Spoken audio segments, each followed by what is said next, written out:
కాంగ్రెస్ సర్కార్ చేతిలో పడి తెలంగాణ ఆర్థికం ఆగమవుతోంది. 10 ఏళ్ల బీఆర్ఎస్ హయాంలో తలసరి ఆదాయంలో దేశంలోనే నెంబర్ 1 గా నిలిచిన రాష్ట్రం ఇప్పుడు క్రమంగా దిగజారిపోతుంది.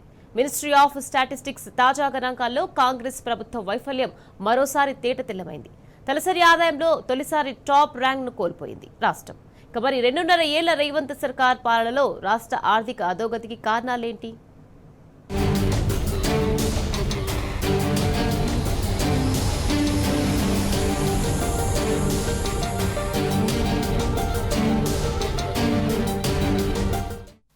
రేవంత్ సర్కారు 2 ఏళ్ల పాలనలో రాష్ట్రం ఆర్థికంగా పతనమైంది.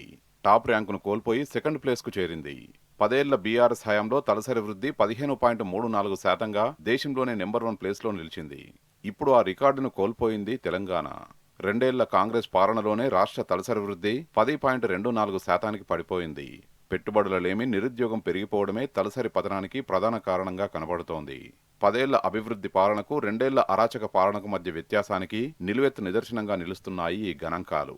కాంగ్రెస్ అవినీతి పాలనతో రోజురోజుకి రాష్ట్రం ఆర్థికంగా అధోగతి పాలవుతోంది.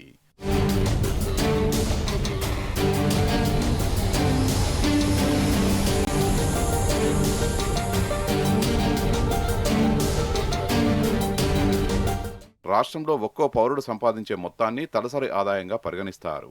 Ministry of statistics and programme implementation తాజా అంచనాల్లో 2025-26 ఆర్థిక సంవత్సరంలో 12.22% వృద్ధి రేటుతో కర్ణాటక రాష్ట్రం నెంబర్ 1 ప్లేస్కు చేరింది.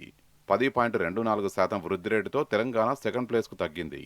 తలసరి ఆదాయంలో రాష్ట్రం టాప్ ప్లేస్ను కోల్పోవడం ఇదే తొలిసారి అని ఆర్థిక నిపుణులు చెబుతున్నారు.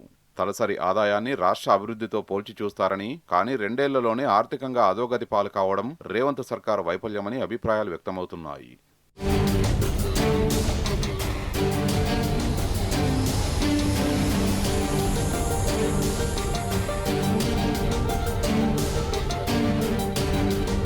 కాంగ్రెస్ పాలనలో రాష్ట్ర తలసరి ఆదాయంలో వృద్ధి రేటు తగ్గడానికి పలు కారణాల్ని కూడా ఆర్థిక నిపుణులు విశ్లేషిస్తున్నారు.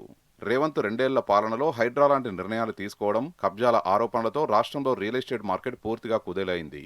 కాంగ్రెస్ ప్రభుత్వ విధానపరమైన నిర్ణయాలు ఉండడంతో పెట్టుబడిదారుల్లో విశ్వాసం సన్నగిల్లింది. అందుకే పెట్టుబడులు లేక, కొత్త కంపెనీలు రాక ఉపాధి అవకాశాలు కూడా తగ్గాయి. దీంతో నిరుద్యోగం పెరిగి పెట్టుబడులు లేక 2 ఏళ్లుగా ఆదాయ మార్గాలు కూడా తగ్గుతూ వచ్చాయి. ఇక రైతులకు కూడా రేవంత్ సర్కార్ మొండిచేయి పథకాలే చూపించింది. సాగు ఉత్పత్తులకు ధర లేకపోవడం, ప్రజల్లో కొనుగోలు శక్తి తగ్గిపోవడం లాంటి అంశాలు కూడా కీలకంగా నిలిచాయి.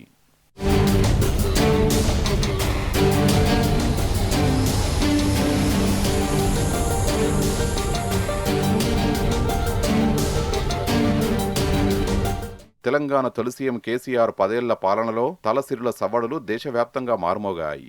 రాష్ట్రం ఏర్పాటైన తొలినాళ్లలో తలసరి ఆదాయం 1,24,000కు పైగా ఉండగా ఏటికేడు పెరుగుతూ 2023 నాటికి తలసరి ఆదాయం 3,47,000కు పైగా నమోదైంది. దేశంలోనే పెద్ద రాష్ట్రాలుగా ఉన్న గుజరాత్, ఉత్తరప్రదేశ్, మహారాష్ట్ర, కర్ణాటక లాంటి రాష్ట్రాల కంటే టాప్లో ఉండేది తెలంగాణ. కానీ ఇప్పుడు రేవంత్ సర్కారు హయాంలో అంతకంతకు ఆదాయం పడిపోవడం ఆందోళన కలిగిస్తోంది.